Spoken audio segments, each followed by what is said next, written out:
Galera Dascalos do Brasil e do mundo, hoje vamos falar sobre a partícula de Deus.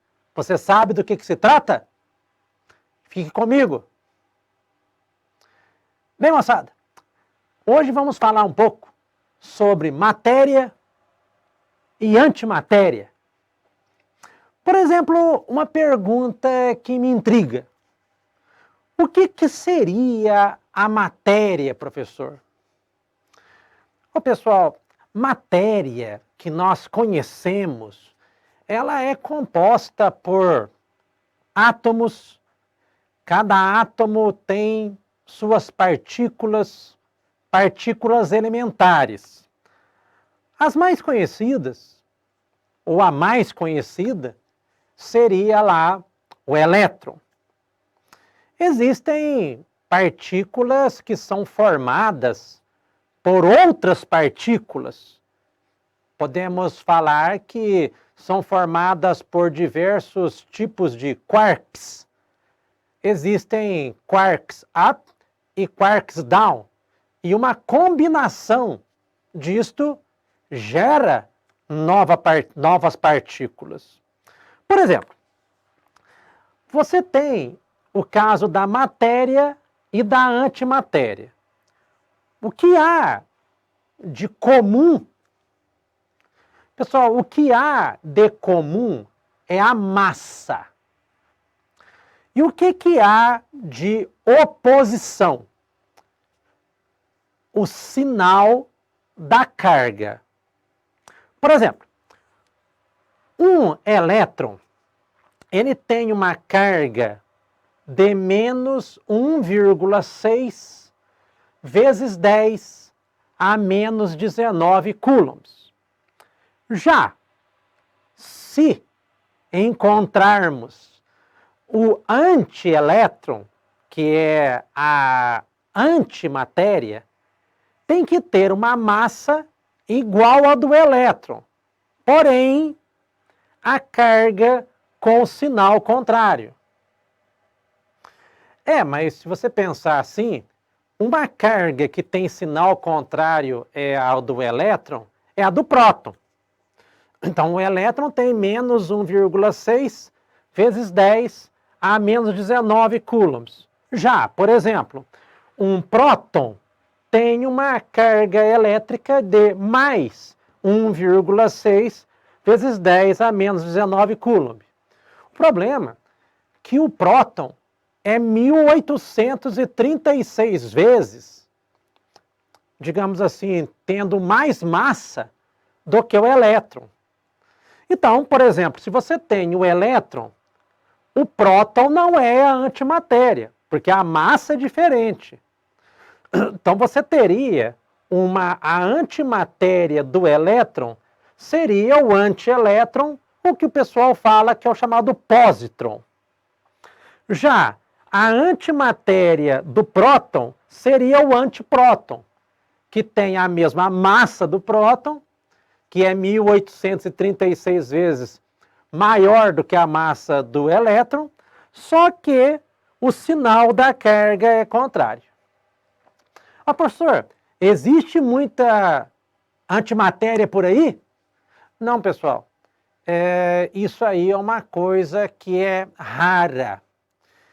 E é justamente isto que os cientistas que estão baseados no CERN, né, que é um observatório, uma organização europeia para pesquisas nucleares, que foi criada em 1954, entre as fronteiras da Suíça e da França. Lá você vai ter um grande montante de dinheiro, são mais de 500 universidades tendo representantes nesse local, e é lá que tem seu interesse, e é lá que se quer descobrir essa antimatéria, e é o que vai explicar a origem do universo. Então, pessoal, vamos aqui comigo nesse primeiro slide. Olha aí. Isso aqui é claro que é uma representação, né, de uma espécie de uma colisão. Você vai ter a matéria de um lado e a antimatéria do outro. E quando elas colidem, essa colisão, que tem corpos que tem massa, essa massa ela é transformada em energia, que nós vamos ver agora mesmo. Observe aqui, no nosso próximo slide, o local onde é estudado essa parte, ou eles querem, né, descobrir uma determinada antimatéria. Este pedaço, que seria um círculo, não é? Uma espécie de uma circunferência, como vocês estão vendo. Essa circunferência aqui, ó, ela tem, pessoal, um comprimento de 27 quilômetros. Ou seja, é grande para chuchu, não é verdade? Você tem um determinado acelerador de partículas. E este acelerador de partículas, ele tem um determinado comprimento, e o comprimento, ele é de 27 quilômetros. E isso está na parte subterrânea. Repara que aqui você tem o aeroporto lá de Genebra, e ali é pertinho você tem o acelerador de partículas. E esse acelerador de partículas, no modo interno, é mostrado para vocês aqui, ó, nesta foto. É aqui dentro, tá vendo? É aqui dentro desses elementos. Isso aí é uma coisa enorme, certo? Existem ímãs que vão fazer com que as cargas sejam aceleradas. Ou seja, você vai ter campos magnéticos acelerando estas partículas aí dentro. Até que uma venha a colidir com a outra. Então o que vai acontecer? Vai acontecer que quando uma colide com a outra, nós temos um impacto onde a massa dessas partículas ela vai ser convertida em energia, e esta ideia, originalmente, foi dada por este físico que eu lhe apresento agora no nosso próximo slide. Muitos consideram Albert Einstein, tá certo? Uma das pessoas mais inteligentes que já passou aqui pela Terra. Outros discordam, falam que o físico mais inteligente que esteve por aqui foi Tesla, Nikola Tesla.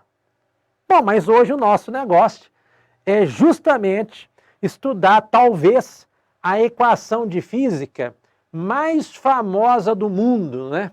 Que é o tal do E é igual a mc elevado ao quadrado, pessoal. O E é a energia dada em joules no sistema internacional. Então, a energia é dada em joules no sistema internacional. A massa, ela é dada em quilograma no sistema internacional. E o C que aí está na fórmula é justamente a velocidade da luz no vácuo, que é dada em metros por segundo ao quadrado. Então, uma quantidade ínfima de matéria vai gerar uma quantidade enorme de energia. E eles falam que isso remonta à origem do universo. Daí o interesse dos cientistas em pesquisar tal fato. Mas volte aqui para o quadro comigo. Olha aqui que interessante.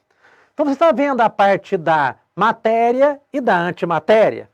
E uma parte super interessante aqui que você pode acompanhar comigo é aquela figurinha que eu mostrei para vocês, não é? Que fala sobre o aniquilamento. É quando uma partícula ela encontra a sua antipartícula, quanto matéria encontra antimatéria. E isto será convertido em energia, concordam? Segundo a teoria de Albert Einstein, na fórmula E igual a mc ao quadrado. E esta fórmula chama-se equação de Einstein. E daí, uma coisa assim interessante que aconteceu recentemente, né? Foi justamente a descoberta, ou pelo menos, né, a pretensão de se descobrir o chamado bóson de Higgins, que é justamente a chamada partícula de Deus. Essa partícula de Deus, ela foi assim imaginada no ano de 1964 por um britânico que se chamava Peter Higgins.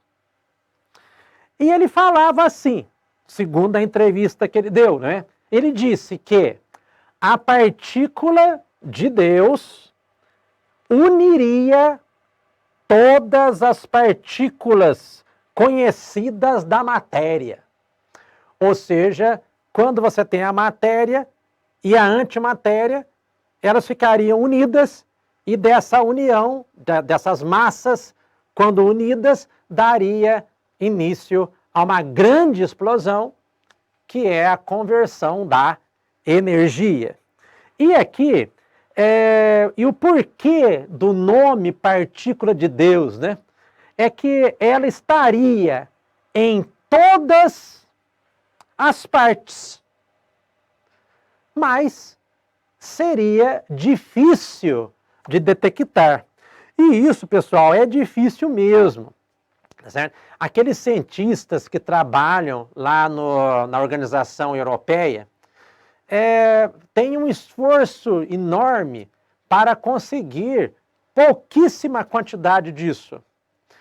Isso é uma coisa caríssima. Cada grama de antimatéria custa trilhões de reais.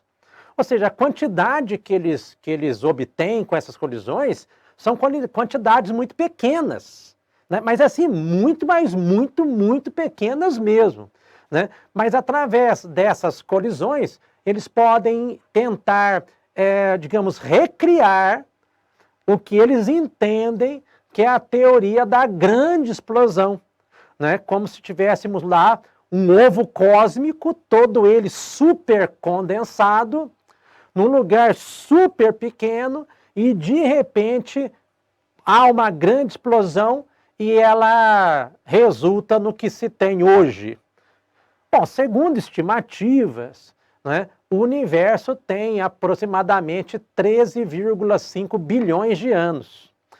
Mas, pessoal, à medida que a tecnologia vai sendo implementada, a visão vai melhorando, às vezes as ideias mudam, as teorias caem, né? E é assim que é feito ciência. Ciência não se baseia nas respostas, mas sim nas perguntas. Pessoal, se você gostou, deixe o seu like por aqui, inscreva-se no nosso canal e ative o sininho para receber nossas notificações. Bons estudos!